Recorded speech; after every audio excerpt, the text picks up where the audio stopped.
Apa yang kau tengok tu? Apa yang kau tengok? Ayo. Jangan tengok lagi. Kenapa tak ada reaksi? Kenapa tak jatuh? Kenapa tak boleh tutup? Kenapa tak boleh tutup?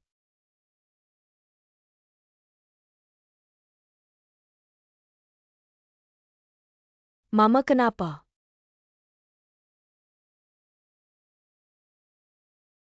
Kenapa mama kau berdarah? Kau berdarah. Saya tak tahu macam mana jadi macam ni. Macam mana sakit tak? Saya tadi nampak.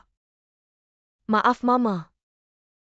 Penyakit ketakutan cahaya pelik ni pasti saya wariskan pada kau. Maaf mama, apa kau cakap? Jangan kau fikir bukan penyakit, saya dah sembuh. Kenapa Titi? Langching kenapa? Saya nampak banyak halusinasi. Saya tak boleh bezakan mana yang betul mana yang palsu. Macam mana boleh jadi macam ni? Doktor Wei cakap dulu mama ada penyakit mental. Mungkin kambuh. Mama. Dulu kau boleh sembuh. Sekarang pun boleh sembuh. Jangan kau risau. Semuanya akan baik. Langching, tolong saya buat sesuatu. Apa pergi Kanada cari ibu angkat kau? Mama, saya tak nak pergi, jangan kau dekat saya. Kau akan dalam bahaya, jangan kau dekat saya tak akan tinggalkan kau. Saya nak temankan kau, ada abang di sini. Kita takkan ada masalah. Betul, kita susah payah baru boleh berjumpa. Langching sini sebab kau baru baik sekarang kau ada masalah. Macam mana kita nak tinggalkan kau? Macam mana kita nak tinggalkan kau? Kenapa jadi macam ni? Saya betul-betul dah sembuh baru balik Hong Kong. Akan baik, kenapa sekarang jadi macam ni? Akan baik, akan baik, akan baik. Macam mana boleh jadi macam ni? Akan baik, akan baik. Mama minum sup, abang minum sup. Kita minum sup. Jom makan. Makan. Jangan minum, jangan minum. Saya tak tahu tadi ada letak benda-benda tu ke tak. Tadi. Kau tidur. Sup ni niaga ni dengan Langching. Kau tak letak apa-apa pun. Takpe. Maaf.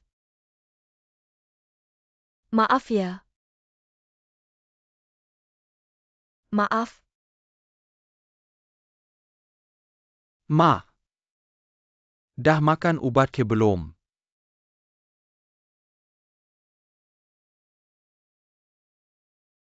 Dr. Wei, dia cakap kau takut makan ubat sebab takut ada kesan sampingan. Dia dah ubah suai ubat tu mesti lebih baik. Aku tak nak makan ubat dia. Mak dia dah sembuhkan aku. Dia mesti boleh sembuhkan kau juga, percayalah dia. Aku memang tak percaya dia. Jangan dekat-dekat dengan dia, bahaya. Mak, jangan fikir macam-macam. Ma. Kenapa tak nak dekat dengan dia?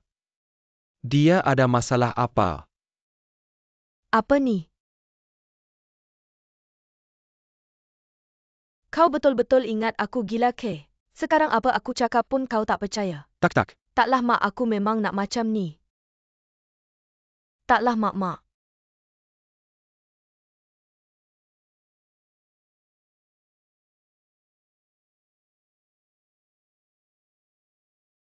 Mak sakit bertahun-tahun pun tak bagi tahu kita.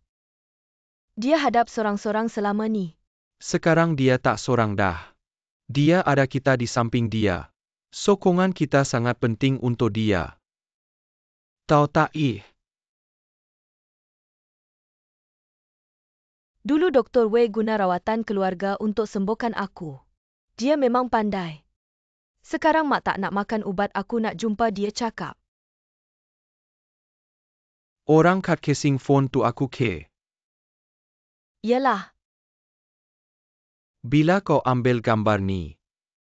Aku ambil masa sambut menang pertandingan fotografi dulu. Lepas tu aku buat casing phone.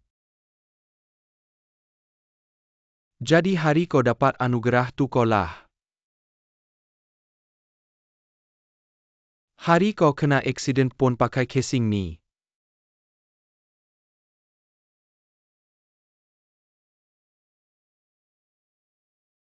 Kau jaga mak kat rumah, aku nak keluar buat Kenapa kerja abang? sikit.